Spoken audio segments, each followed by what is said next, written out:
Tempark itu ya. Ternyata di Juli 2024 itu Pemkab sudah mengeluarkan surat peringatan sampai 3 kali surat peringatan ke PT Jaswitanya.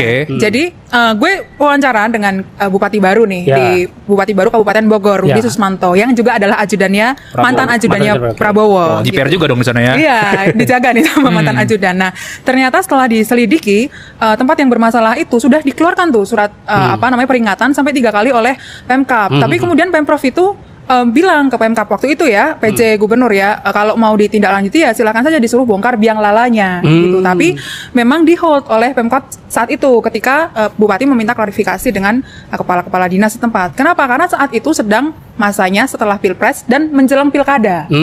Jadi terhambat atau terkendala oleh proses politik itu sampai akhirnya diresmikan di Desember 2024 dan tidak ada kelanjutan sampai berdiri sekarang itu. Nah, waktu gue 11 Maret kan ke situ juga kan. Lu kan ketemu Kasatpol PP ya. Kalau gue ketemu Kadishub gitu, Kepala Dinas Perhutanan Pemprov Jabar. Jadi cerita tuh, dia juga sempat ikut menteri waktu datang ke sana dan sama Deddy Mulyadi segala macam. Dia juga ini kok dulu pohon-pohon teh segala macam jadi seperti ini, dan sekarang mereka lagi itu tuh gencar nanam-nanamin pohon tuh kan, ada ribuan gitu, cuk gitu. Man gue juga ikut nanam satu pohon juga gitu kan. Namanya pohon Husen bukan? Kontribusi enggak, pohon mul. Nah begitu. Jadi lu nebang sebanyak banyak pohon teh, pohon lainnya, tapi lu mengganti satu pohon yang mungkin 3 atau 5 tahun lagi baru bisa kita rasakan gitu ya, Wan. Ya, dan persoalan lainnya ini, Ca. Jadi PTPN itu kan punya persetujuan lingkungan. Betul. Persetujuan lingkungannya itu untuk usaha perkebunan. Lalu kemudian ada juga persetujuan lingkungan untuk Hibis dan 9 perusahaan lain ya. Nah, menurut Kementerian LH harusnya tidak boleh itu ada persetujuan lingkungan di atas persetujuan lingkungan, karena harusnya nggak bisa tumpang tindih dong, kira-kira kayak gitu. Nah, ini yang menjadi problem, kira-kira kayak gitu, sehingga LH kemudian juga menyegel kan, karena ada persoalan lingkungan di situ. Nah, Wan, penjelasan soal lingkungan segala macam Hibis udah sangat detail lah ya. Nah, siapa di balik Hibis ini? Karena kan lu nggak mungkin orang biasa tiba-tiba bisa investasi sebanyak itu, dapat izin seluas itu, Wan. Seluas itu, dan berbagai masalah timbul kan, ada persoalan lah kira-kira, ada pelanggaran kira-kira. Nah, setelah gua cek di akta usaha pengembang Hibis itu PT Jaswita Lestari Jaya. PT Jaswita Lestari Jaya ini memang anak usaha BUMD Pemprov Jabar. Ya, sahamnya salah satunya adalah Pemprov Jabar, dan pemilik lainnya adalah Bajo Tibra Juara.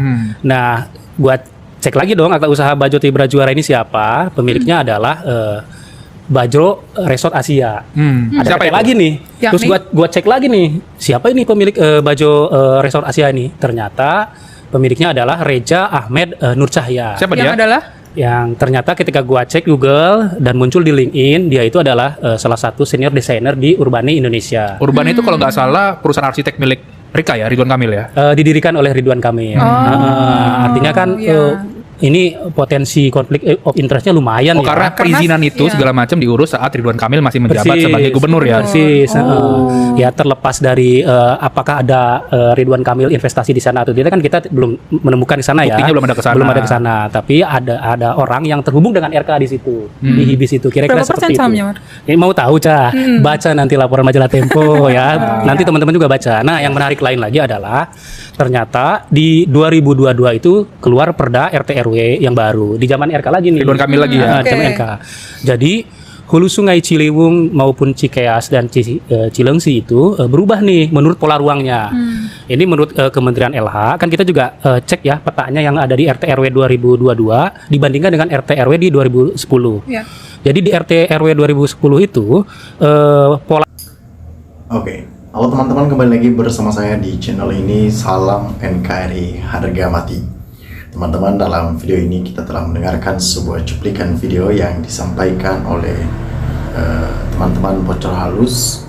Tentunya hal-hal seperti ini menjadi sebuah pemahaman bagi kita dalam menilai perjalanan politik yang ada di Indonesia saat-saat ini. Nah, perlu kita menyadari bahwa memang dengan berbagai macam dinamika-dinamika yang ada, ya wajib untuk kita menyelesaikan semuanya itu.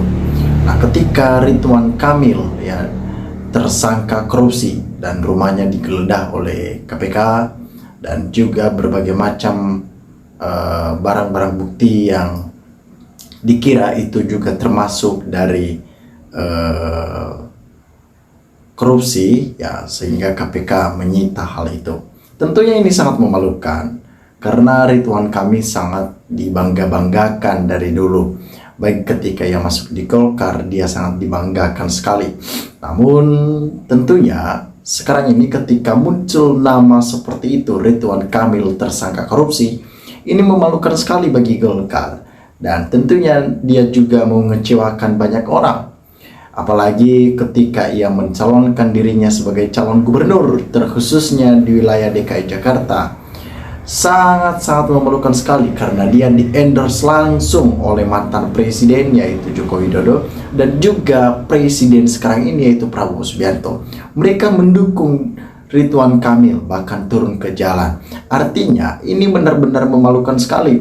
Orang yang didukung untuk memimpin DKI Jakarta, ya, sekelas kota yang begitu besar di Indonesia, ternyata tersangka korupsi. Dan memang kita tidak heran, ya, kita tidak heran kalau memang Ridwan Kamil tersangka korupsi karena komplotannya aja, ya, kebanyakan orang-orang seperti itu.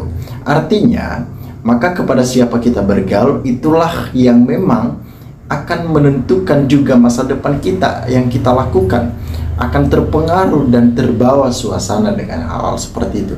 Nah, teman-teman, pada kesempatan kali ini mari kita membaca, ya, membaca tanggapan-tanggapan netizen masyarakat Indonesia dalam menanggapi para koruptor-koruptor yang ada di Indonesia.